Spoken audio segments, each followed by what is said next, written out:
వీళ్ళకి ఏబిఎన్ గురించి సిబిఎన్ గురించి ఇంకా సరిగ్గా తెలియదని అనిపిస్తుంది నాకు. రాజకీయాల్లో సిబిఎన్ ఎట్లాంటి వ్యక్తి అనేటువంటిది ఒక్కసారి చూడండి మీరు. అభివృద్ధి సంక్షేమం అనేటువంటిది ఆయన విధానం. 40 ఏళ్ళు ఈ రాష్ట్రంలో రాజకీయం చేశాడు. నువ్వు మోసాలు, కుట్రలు, కుతంత్రాలు నీ రాజకీయం. ఏబిఎన్ ఈరోజు కొత్తగా నువ్వు బెదిరించేది ఏందయ్యా? మీ నాన్న మొదలు పెట్టాడు కదా, మీ నాన్న వల్లే కాలేదు కదా రాధాకృష్ణన్ బెదిరించడము. నీ రాజకీయ గురువు కేసీఆర్ ఇంతకన్నా 4 ఇంతలు చేశాడు కదా, నువ్వు చేసావు కదా, మళ్ళా కొత్తగా ఇంకా నువ్వేం చేస్తావు? అరే నీకు డెమోక్రసీ మీద ఏమాత్రం నమ్మకం ఉంది అనేటువంటిది ఆయన డైరెక్ట్గా నా ఛానల్ దమ్మున్న ఛానల్ అని చెప్పుకుంటాడు. ప్రజల కోసం మాట్లాడతాను అని చెప్తాడు. ఆయన అందరినీ రాస్తాడు. ఎవరిని వదిలాడు రాధాకృష్ణ గారు? చంద్రబాబు నాయుడు గారి మీద రాయలేదా? ఈ ప్రభుత్వం, ఈ గవర్నమెంట్ వచ్చిన తర్వాత మా మీద రాయలేదా? That is his duty. ఆయన క్షేత్రస్థాయిలో నుంచి మీలాగా కలం పట్టుకున్న స్థాయి నుంచి ప్రజల కోసం నిలబడినటువంటి వ్యక్తి.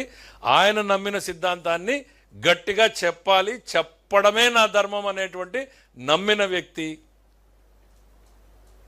ఏబిఎన్ని బెదిరించాలనుకుంటే అది పిచ్చితనం అవుతుంది. ఎందుకనంటే మీ తండ్రి వల్ల కాలేదు, మీ రాజకీయ గురువు వల్ల కాలేదు, నీ వల్ల కాలేదు. నువ్వేదో ఇవాళ చేస్తావు అని అనుకుంటే అది భ్రమ అవుతుంది. ఇట్లాంటి ఆలోచనలు మానుకోమని చెప్తా ఉన్నా. ఎందుకు అనంటే ఎన్ని ప్రయత్నాలు చేయాలో అన్నీ చేశారు మీరు. కేసులు పెట్టారు, డబ్బులు ఇవ్వకుండా ఆపారు, ఇక ఛానల్ ఎక్కడ టెలికాస్ట్ కాకుండా చూశారు, అన్నీ కూడా చేశారు. మీకు అధికారం పోయిన అహంకారం మాత్రం తగ్గలేదు. అధికారంలో ఉన్న మేమేమో ప్రజల కూలీలన్నీ చెప్పుకుంటాం. మీరు మాత్రం ఇంకా పాలకులు, పెత్తందారుల మనస్తత్వం. అడుగడుగునా కూడా మీ పెత్తందారుల వ్యవస్థ. బయటికి వెళ్తే రప్పా రప్పా నరుకుతామనేటువంటి వ్యవస్థ.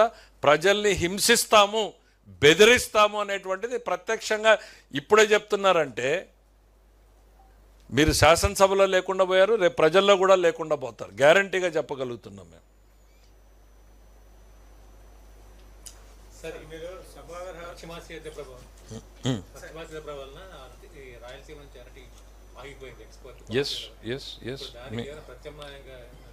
చెప్తాను. డెఫినెట్గా ఒక్క అరటిపండు మీదనే కాదు, చాలా వాటి మీద ఇవన్నీ ప్రభావం పడేటువంటి పరిస్థితులు ఉన్నాయి. వాటిని అన్నింటినీ కూడా, ఎందుకనంటే యుద్ధం అనేటువంటిది ఎవ్వరి చేతిలో లేనటువంటి పరిస్థితులు మనకివి.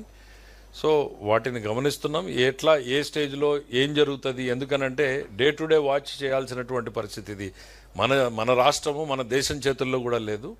అప్రాపరేట్గా ఏ రకమైన చర్యలు తీసుకోవాలో వాటన్నింటిని కూడా తీసుకుంటామనేటువంటి చెప్పండి.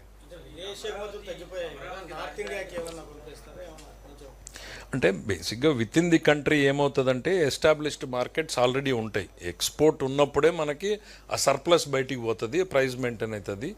బట్ ఏది ఏమైనా రైతుల్ని కాపాడాల్సినటువంటి బాధ్యత మన మీద ఉంది.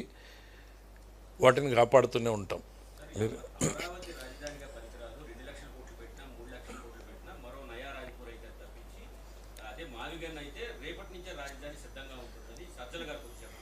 ఇప్పుడు ఆయన మావిగన్ అంటాడు, ఇంకొక ఆయన పెంటగన్ అంటాడు.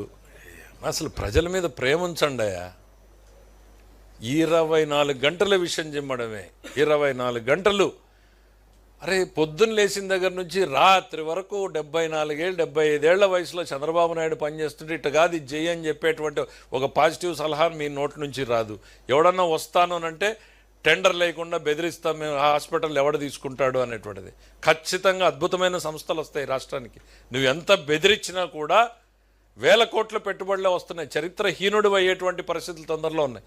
ప్రజల కోసం రాజధాని కట్టుకుంటూ ఉంటే చివరిలో ఒక విషం చుక్క. రాధాకృష్ణ గారి గురించి అంటే నాకు ఇందాక ఒకటి గుర్తుకొచ్చింది. ఆయన ఇప్పుడే కాదు ఎప్పుడు కూడా రాస్తూనే ఉంటాడు. మేము అధికారంలో ఉన్నప్పుడు చుక్కల్లో చంద్రుడా నేలకు దిగాయా అని రాశాడు. మరి ఆ రోజు ముఖ్యమంత్రి చంద్రబాబు గారు బాధపడలేదే? నేను చెప్పా కదా, మా శాఖ గురించి కూడా రాస్తాడు. అందులో నిజం ఉందా లేదా? ప్రపంచంలో జరిగేవన్నీ మాకు తెలియాలని లేదు కదా. మీడియా పలు రకాలుగా ఇన్ఫర్మేషన్ వస్తూ ఉంటుంది, రాస్తే కరెక్ట్ ఉంటే కరెక్ట్ అని సరిదిద్దుకోవాలి, లేదు అని అంటే రిజైండర్ ఇచ్చుకోవాలి. అది ఇడిచిపెట్టి చంపుతాం, నరుకుతాం, రప్ప అని అంటే మిమ్మల్ని ప్రజలు రప్ప అనేటువంటి రోజులు తొందరలో వస్తాయి మీకు.